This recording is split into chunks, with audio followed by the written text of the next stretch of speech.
প্রিয় শিক্ষার্থীবৃন্দ, আশা করি তোমরা সকলে সুস্থ আছো এবং ভালো আছো। আমি মনস্কান্তি হীরা, সহকারী শিক্ষক, ভৌত বিজ্ঞান, এস.এম. মডেল সরকারি উচ্চ বিদ্যালয়, গোপালগঞ্জ। প্রিয় শিক্ষার্থীবৃন্দ, আজকে আমি তোমাদের সামনে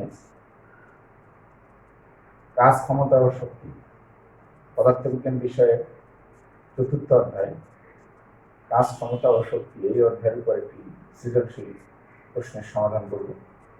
প্রিয় শিক্ষার্থীবৃন্দ, তোমরা সকলে বোর্ডের দিকে তাকাও এবং পাঠে মনোযোগী হও। আজকের অধ্যায় কাজ, ক্ষমতা ও শক্তি।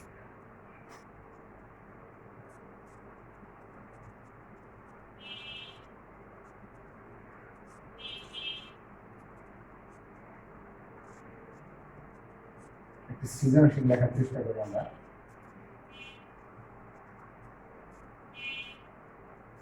ভূমি থেকে 7 মিটার উচ্চতায় 200 গ্রাম ভরের একটা বস্তুকে এ বিন্দুতে উঠানো হলো। ভূমি হচ্ছে সি। এখান থেকে যদি আমরা মুক্ত ভাবে ছেড়ে দিই, 20 মিটার সরণ হয় বি, তাহলে আমরা প্রশ্ন লিখতে পারি প্রথমে কাজের মাত্রা কি।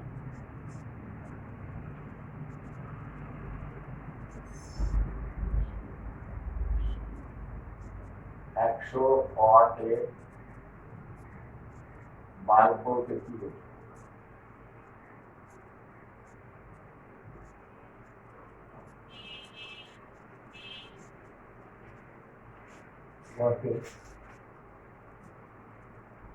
প্রমাণ করো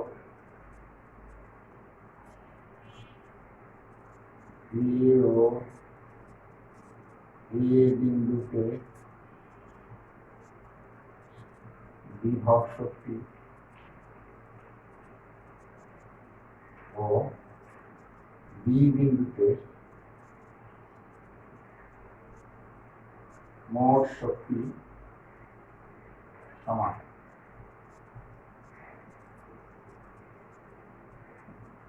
কোশ্চেন, প্রমাণ করো এ বিন্দুতে বিভব শক্তি ও বি বিন্দুতে মোট শক্তি সমান। বাঁধাবে সি বিন্দুতে আঘাতকালে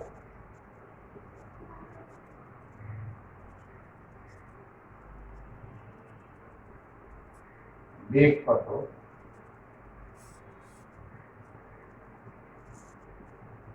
এবং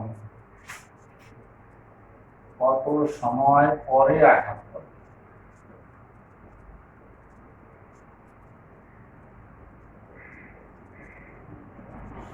প্রিয় শিক্ষার্থীবৃন্দ, তাহলে আমরা একটা সৃজনশীল সাজিয়েছি। ভূমি সি থেকে 60 মিটার উচ্চতায় এ বিন্দুতে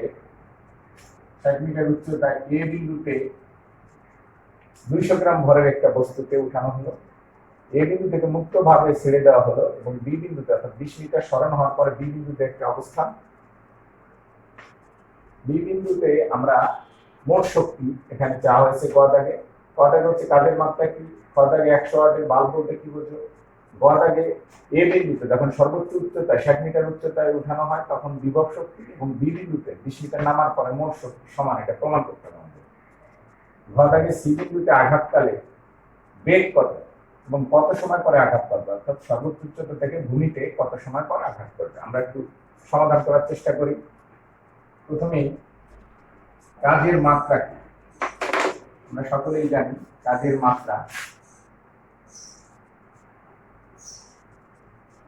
কাজ ইকুয়াল টু বল গুণ সরণ। বলের মাত্রা আমরা সকলে জানি ml, P ইনভার্স টু সরণ L।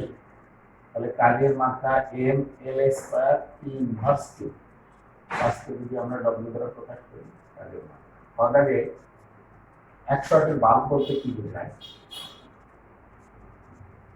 বাল্বটি প্রতি সেকেন্ডে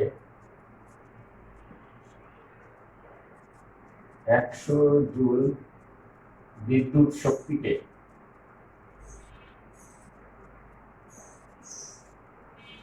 আলোক শক্তিতে রূপান্তরিত করে।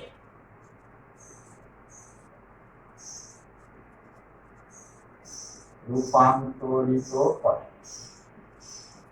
এগুলো খটাকের কোশ্চেন। 100 ওয়াটের বাল্ব বলতে কি বোঝায়? তার বাল্বটি প্রতি সেকেন্ডে 100 জুল বিদ্যুৎ শক্তিকে আলোক শক্তিতে রূপান্তর করে। কাজের মাত্রা ml² T ইনভার্স আমরা খটাকের কোশ্চেন অ্যান্সার পেলাম। এবার গদাগের কোশ্চেন। গদাগের কোশ্চেনে প্রথমেই ভূমি থেকে 60 মিটার উচ্চতায় সর্বোচ্চ উচ্চতায় এ বিন্দুতে বিভব শক্তি। আমরা জানি এ বিন্দুতে বিভব শক্তির সূত্র EP = mgh। এক্ষেত্রে m হচ্ছে 0.2, ভর ত্বরণ হচ্ছে 9.8 এবং উচ্চতা হচ্ছে 60। যদি আমরা ক্যালকুলেটরের মাধ্যমে ক্যালকুলেশন করি তাহলে 0.2 গুণ 9.8 গুণ 60 117.6। তাহলে 117.6 এত জুল সর্বোচ্চ উচ্চতায়। এবার বি বিন্দুতে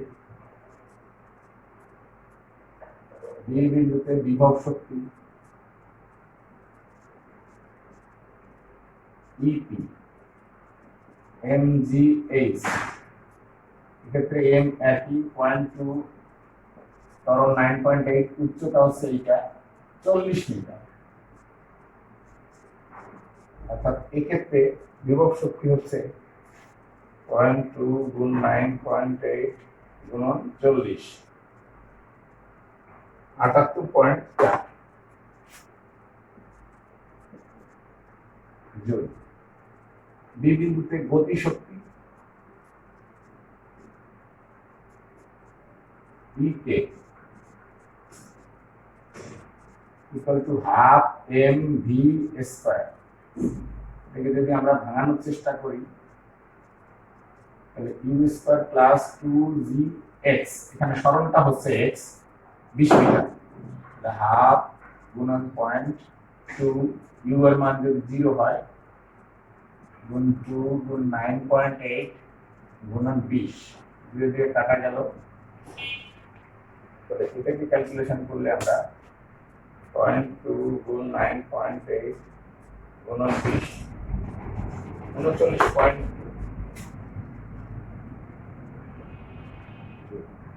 তাহলে মোট শক্তি E = EP প্লাস EK, অর্থাৎ 78.4 প্লাস 39.2। That means plus 78.4 117.6। অর্থাৎ বি বিন্দুতে মোট শক্তি আর এ বিন্দুতে বিভব শক্তি একই। অর্থাৎ আমাদের গদাগের কোশ্চেনে ছিল এ বিন্দুতে বিভব শক্তি 117.6 এবং বি বিন্দুতে মোট শক্তি আর বিভব শক্তিতে গতি শক্তি একই। অর্থাৎ আমাদের প্রশ্নের সমাধান পেলাম আমরা। এবার গদা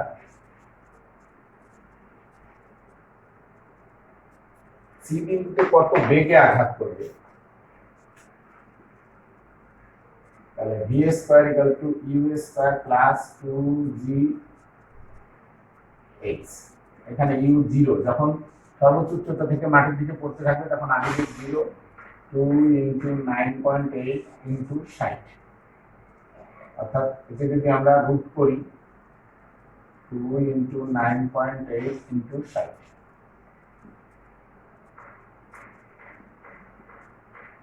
তাহলে বেগ বের হয় আমাদের। এটাকে 2 × 9.8 × 60 117.6 34.29 মিটার পার সেকেন্ড। অর্থাৎ সি বিন্দুতে অর্থাৎ মাটিতে ভূমিতে আঘাত 34.29 মিটার পার সেকেন্ড। এবার এর সময় কত? সময় যদি আমরা বের করতে চাই তাহলে h = ut plus half gt square. অর্থাৎ সর্বোচ্চ উচ্চতা থেকে ভূমিতে কত সময় আঘাত করবে? তাহলে u আদিবেগ 0, r × 9.8 × t square. h এক্ষেত্রে 60 বা ভি স্কয়ার ইকুয়াল টু 60 গুণন 2 ডিভাইডেড বাই 9.8। এখান থেকে কি আমরা বের করে আনতে পারি? 120 ভাগ 9.8। তাহলে একবারে যদি আমরা ক্যালকুলেশন করি, 120 ভাগ 9.8